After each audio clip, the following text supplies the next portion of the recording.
السلام عليكم ورحمة الله وبركاته. اللهم صل وسلم وزد وبارك على سيدنا محمد وعلى آله وصحبه أجمعين. النهاردة إن شاء الله هنعمل مع بعض مش أكلة بقى ولا وصفة أكل. النهاردة هنعمل الشنطة الجميلة دي من أي قطعة قماش موجودة عندك، سواء جيبة مثلا جبردين أو جينز. يلا بينا نشوف هنعملها ازاي.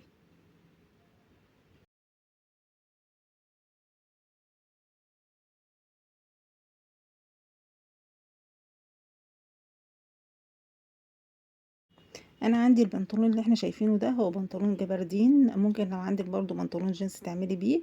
المهم يكون قماشة ماسكة نفسها شوية عشان تديكي الشكل اللي انت عايزاه في الشنطة اللي انت هتعمليها. انا مستغنيه عنه مش هستخدمه. رسمت رسمه الشنطه اللي انا عايزاها على ورق يكون كرتون زي ما احنا شايفين كده، لان لو ورقه عاديه مش هتمسك نفسها ولا هتعرفي تقصي القماش عليها. رسمتها وبعد كده رحت قصاها، وهبتدي بقى ارسمها على احط الورقه على لو الكرتونه اللي انا رسماها بشكل الشنطه على البنطلون. وهبتدي اقص ارسمها زي ما احنا شايفين كده، وبعد كده هقصها. انا هحتاج منها 4 قطع، الرسمه دي هحتاج منها 4 قطع: وش وظهر والبطانه اللي جوه. برضو البطانه اللي جوه هحتاج منها 2. البطانه اللي جوه بقى شوفي عندك اي شنطه قديمه تقدري ان انت تاخدي البطانه بتاعتها وتقصيها بنفس شكل الشنطه بتاعتنا كده. انا دلوقتي بقص الوش او الظهر، اي حاجه في الاتنين لسه ما بانش الوش والظهر من الشنطه. وهقص برضو جزء تاني من نفس من نفس البنطلون، هقص برضو جزء تاني بحيث انه يبقى معايا وش وظهر.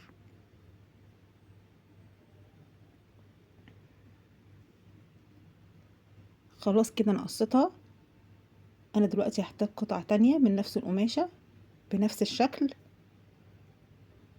هي قطعة تانية هبتدي برضو ارسم عليها رسمة الشنطة،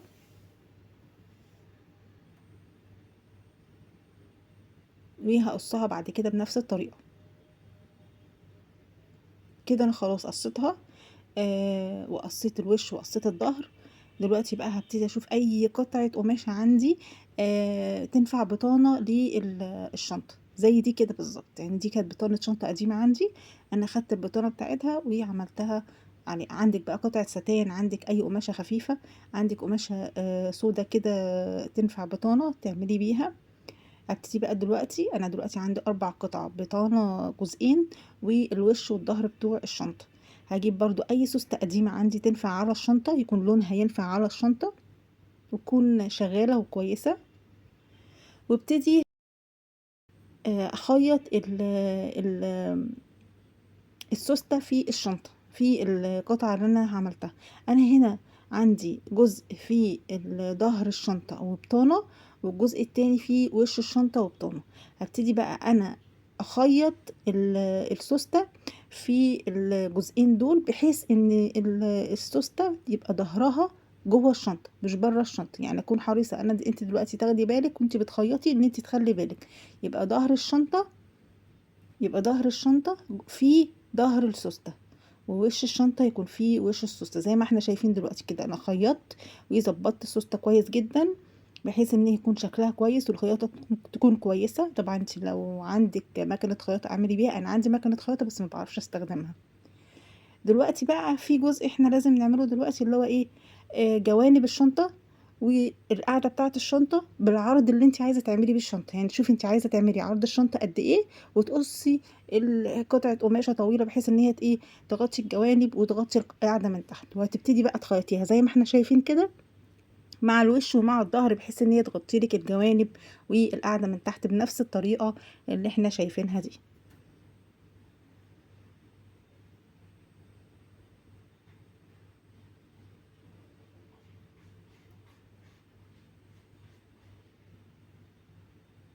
طبعا هلف داير ما يدور حوالين الشنطة ماشي من الوش، وبرضو هلف بنفس قطعة القماش هاخدها برضو من الظهر داير ما يدور بحيث ان هي تغطي لي الشنطة كلها، تغطي لي الجوانب وتغطي لي القاعدة من تحت.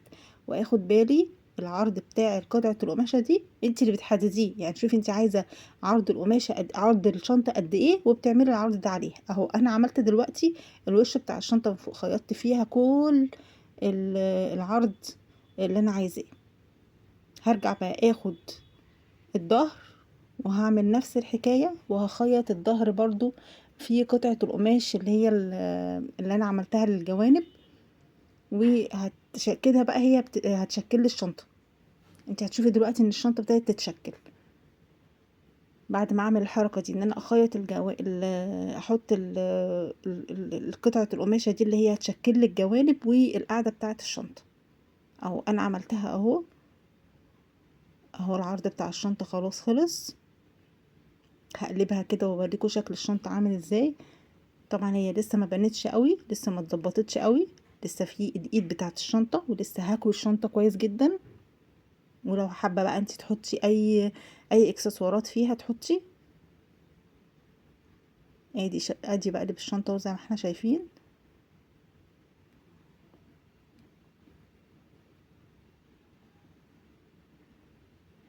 زي ما قلت لك هي لسه ما بانتش قوي لان هي لسه احنا هنكويها ولسه هنظبطها كويس جدا.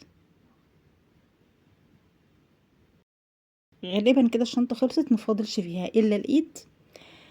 ايد الشنطة هتعمليها بقى، شوفي انت عايزة ايد عريضة ولا ايد رفيعة. انا هعمل هنا ايد يعني مش تخينة قوي ولا رفيعة قوي. اهو زي احنا كده خلصنا الشنطة. هنعمل بقى الايد بتاعتها. هشوف طول الايد انا عايزاه قد ايه برضو. اهو انا عايزة الطول ده، مش عايزاها طويلة قوي، فهحدد الطول وبعد كده هقفله وهخيطه كويس جدا. طبعا عشان الخيطه تطلع معايا مظبوطه، انا زي ما قلت لك انا عندي مكنه بس انا ما بعرفش استخدمها. فانا عشان الخيطه تطلع معايا مظبوطه انا هعمل خط كده طويل وهمشي على الخياطه بحيث ان تكون الخياطه مظبوطه، تكون كلها سوا واحد وما تكونش معوجه.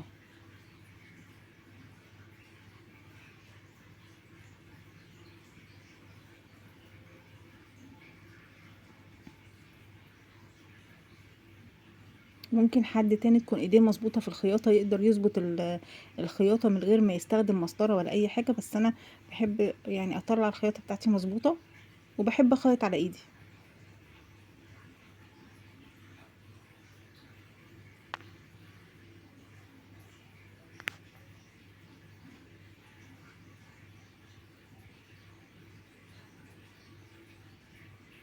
دلوقتي بقى هبتدي اخيط، وبعد ما هخيط هقلب قطعة القماشة دي هقلبها.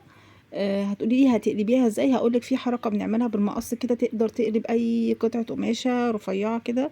بتقلبيها بيها، بتدخلي طرف المقص وبتفضلي تشدي القماش لغاية لما تجيبي الطرف التاني وتروحي قلباها زي الشراب بالظبط لما بتقلبيه. وبعد كده هكويها كويس جدا. خلاص كده انا عملتها وقلبتها. هكويها بقى كويس جدا، انا هنا كويتها كويس. بصي بقى هنا هنعمل ايه، هنقلب الشنطة.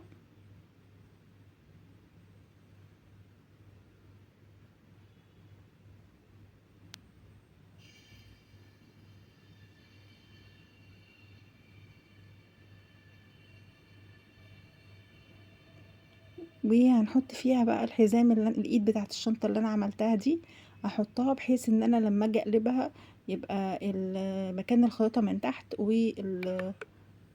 والشنطة الايد من فوق، يعني وش الايد من فوق والخياطة من تحت. ويخرج كل طرف من الايد من ناحية في الشنطة وهخيطها. طبعا احنا عندنا الطرفين مفتوحين بتوع الشنطة وانا سايباهم مفتوحين عشان اخيط فيهم الايد.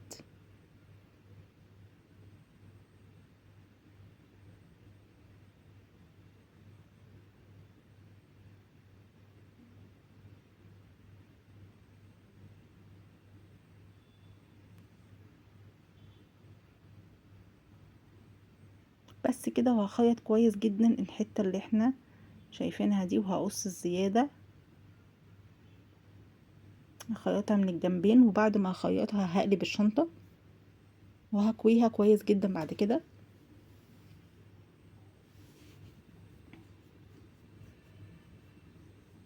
كده خلاص انا خيطت الايد بتاعت الشنطة وقلبت الشنطة. شايفين ما شاء الله شكلها جميل ازاي؟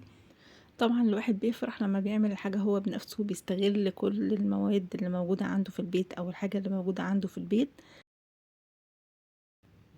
وبنتي كمان هتفرح بيها لما تعرف ان انا اللي عاملاها لها. شايفين ما شاء الله شكلها جميل ازاي. طبعا هي الشنطة هنا تاخد موبايل، وتاخد مثلا لو هتحط الفلوس بتاعتها او حاجة، تاخد مثلا النوت بوك بتاعتها. هي صغيرة كده وجميلة، وايديها صغيرة فجميلة، مديها شكلها جميل جدا. وحطيت الميدالية اللي انتوا شايفينها دي ميني ماوس. ممكن كمان تحطي اي اكسسوارات تانية عليها.